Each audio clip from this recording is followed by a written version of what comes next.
मनसे अध्यक्ष राज ठाकरे आज रायगडच्या 1 दिवसाच्या दौऱ्यावर जात आहेत। या दौऱ्यामध्ये ते मुंबई गोवा महामार्गाची पाहणी करतील।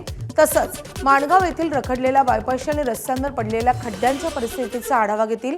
याशिवाय माणगाव, पेण आणि पनवेल येथील मनसेच्या नवीन पक्ष कार्यालयाचं उद्घाटनही राज ठाकरेंच्या हस्ते होणार आहे। राज ठाकरे रायगडमध्ये येत असल्यानं कार्यकर्त्यांमध्ये उत्साहाचं वातावरण आहे। त्यांच्या स्वागतासाठी जय्यत तयारी सुरू झालेली आहे।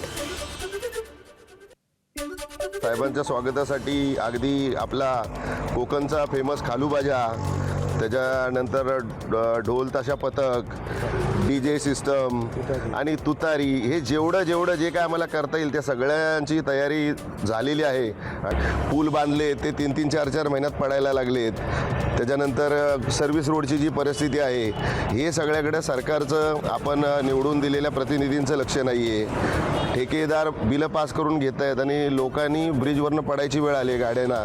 आता ह्या सगळ्या गोष्टी आहेत, तर ह्या अधिकाऱ्यांना जी माज मस्ती आलेलं आहे हे नॅशनल हायवेच्या, त्यांची माज मस्ती ही महाराष्ट्र नवनिर्माण सेना आता जिरवल्याशिवाय राहणार नाही।